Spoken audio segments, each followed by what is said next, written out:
Hello everyone, welcome back to another episode of our Nuclear Revenge. In today's episode, I wanted my father to understand I wasn't coming. A man murdered my step-aunt. His body was never found. Before we get started, make sure to subscribe so you will never miss a video.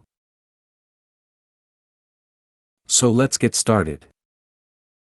I wanted my father to understand I wasn't coming. This is my first time posting. Sorry for the formatting. My parents divorced when I was in first grade. Not only did my dad disappear like Houdini, he stole my mother's ATM card to her personal account and drained her dry.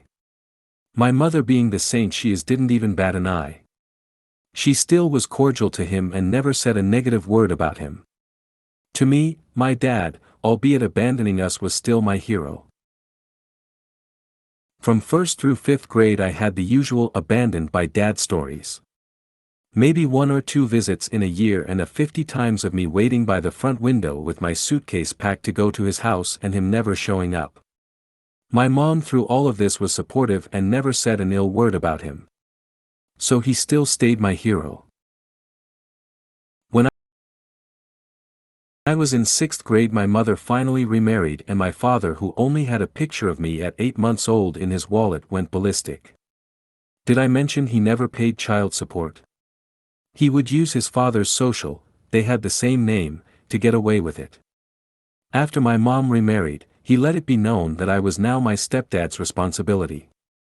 He cut off communication with me until I graduated high school.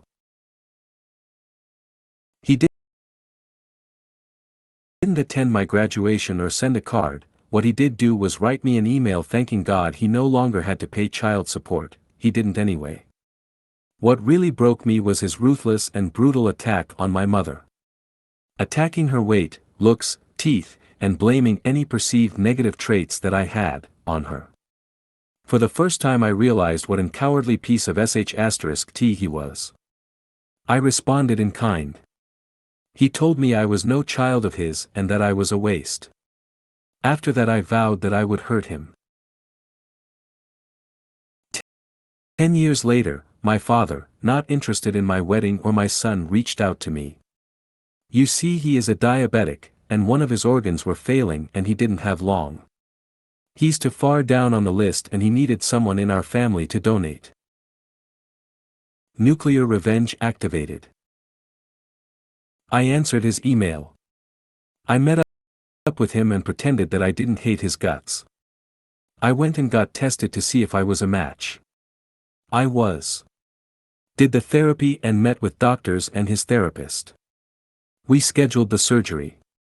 The day of the surgery we meet at the hospital.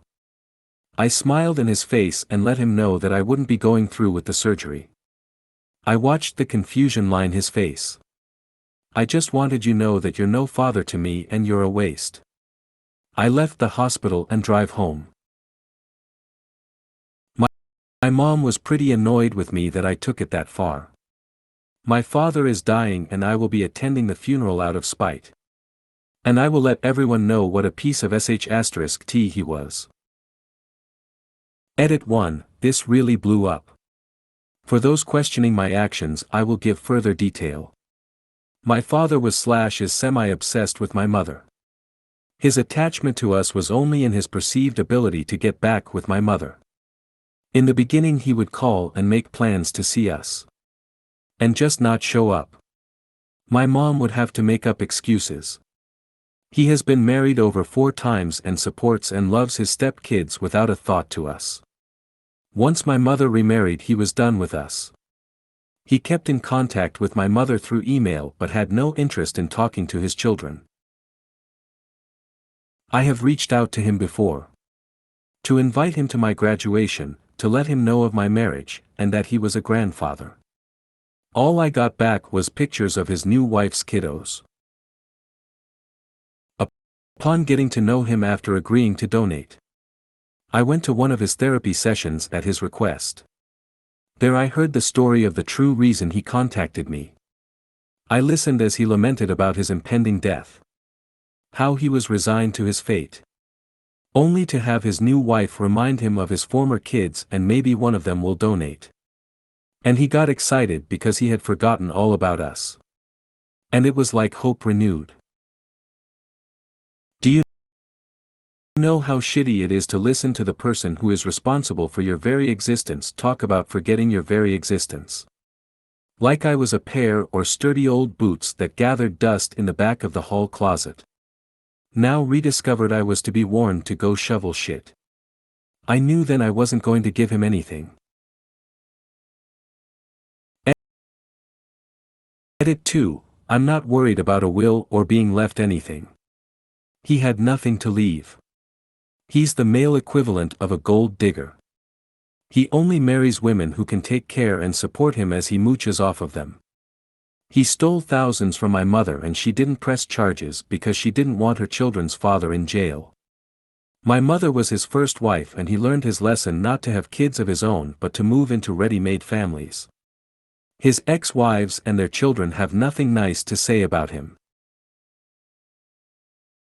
When I told him I wasn't going through with it, he understood exactly why. He nodded his head in understanding.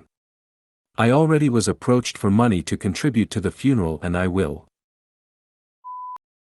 A man murdered my step-aunt. His body was never found. Trigger warning, rape and murder. To start, this is going to be a short story.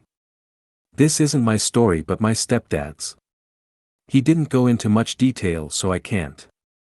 He's gone nearly 20 years now so I can't ask for any.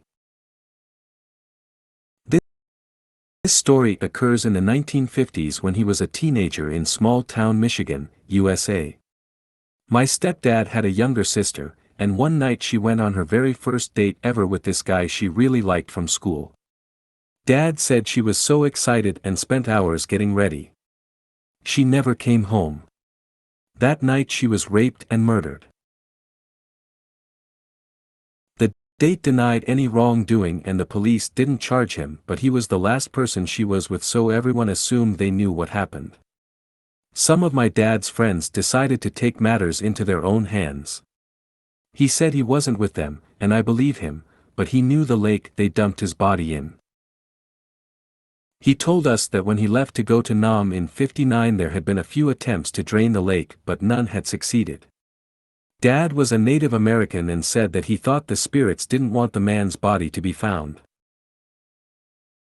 If you made it to the end of the video, thanks for watching. Don't forget to like, subscribe and share and we will see you in the next video.